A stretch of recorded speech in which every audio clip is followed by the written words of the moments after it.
আসসালামু আলাইকুম, সবাইকে জানাই আমার নিউ একটা ভিডিওতে স্বাগতম। এমডি বাইজিদ খান চ্যানেলে সবাইকে জানাই স্বাগতম। যারা নতুন হয়ে থাকবেন অবশ্যই ভিডিওটা লাইক করে দেবেন এবং চ্যানেলটা অবশ্যই সাবস্ক্রাইব করে থাকবেন। আর যারা পুরানো ভিউয়ার্স আছেন তাদেরকে স্বাগতম জানাই নিউ একটা ভিডিও দেখার জন্য। তো আজকে ভিডিওটা যার উপলক্ষে একটা চ্যালেঞ্জিং ভিডিও নিয়ে আসলাম। চ্যালেঞ্জিং বদলে একটা রেসিপির ভিডিও রেঁধে খেয়ে দেখব কিভাবে কি হয়, কি মজা হয়। তো যাই হোক, আমার যদি কথায় ভুলভ্রান্তি হয় তাহলে ক্ষমা করে দিবেন, ক্ষমা দৃষ্টিতে দেখবেন, কেউ রাগ করবেন না। আর কি কি ভিডিও নিয়ে আসব অবশ্যই আগের ভিডিওতে বলেছি, কমেন্ট করে দিবেন। তো কমেন্ট করে জানাবেন অবশ্যই। তো নেক্সট ভিডিওতে কি খাবো কমেন্ট করে জানাবেন। আপনারা যত ভিডিওতে লাইক করবেন, সাবস্ক্রাইব করবেন, ভিডিওটা দেখবেন, আমি আরও উৎসাহ পাবো ভিডিও করার জন্য।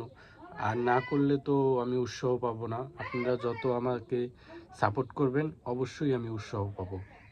তো যাই হোক, ভিডিওটা বেশি লং করব না। আজকে নিয়ে আসলাম আর একটা নতুন রেসিপি। হ্যাঁ, এটাকে বলে পুঁটি মাছ, সরপুঁটি যেটা বড় হয় ওটাকে সরপুঁটি বলে। হ্যাঁ, ওই সরপুঁটি দিয়ে হ্যাঁ ঝোল, তারপরে ডিম সেদ্ধ, তারপরে এটা হলো কাঁচা লঙ্কা, তারপর হলো পেঁয়াজ, তারপর হলো আপনার টমেটো। এই যাই হোক, গরিব মানুষ, গরিবভাবে ভিডিও করি, অবশ্যই সাপোর্ট করবেন অবশ্যই, তাহলে বড় বড় ভিডিও নিয়ে আসবো। তো যাই হোক, ভিডিওটা অবশ্যই টানবেন না, ভিডিওটা পুরো দেখবেন। আপনাদের কাছে একটাই রিকোয়েস্ট থাকলো। তো যাই হোক, ভিডিওটা লং করব না, খাওয়া শুরু করা যাক। আপনারা বসে বসে দেখবেন, আমি ভিডিও টেনে ভিডিও করি না, পুরো যা ভিডিওতে হয় তাই দেখাই। ঠিক আছে, ভিডিওটা দেখবেন। তো যাই হোক, বিসমিল্লাহ, খাওয়া দিয়ে শুরু করা যাক।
খাওয়ার সময় বেশি কথা কইতে নাই, এটা আমি আগের ভিডিওতেও বলছি, আমি সবসময় বলি খাওয়ার সময় বেশি কথা বলবেন না, খালি খাবেন, খাবার পর কথা বলেন। তো যাই হোক,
ভাত ফালানো আমি পছন্দ করি না।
তো যাই হোক, ভিডিওটা অনেক লং হয়ে গেছে, আর বেশি দেরি করব না। তাই এই পর্যন্তই আজকের ভিডিও। সবাই নতুন হয়ে থাকলে একটা লাইক, চ্যানেলটা সাবস্ক্রাইব করে বেল আইকনটা অন করে রাখবেন। নতুন নতুন ভিডিও আপনাদের মাঝে চলে যাবে। সবাই ভালো থাকবেন, ধন্যবাদ, আসসালামু আলাইকুম।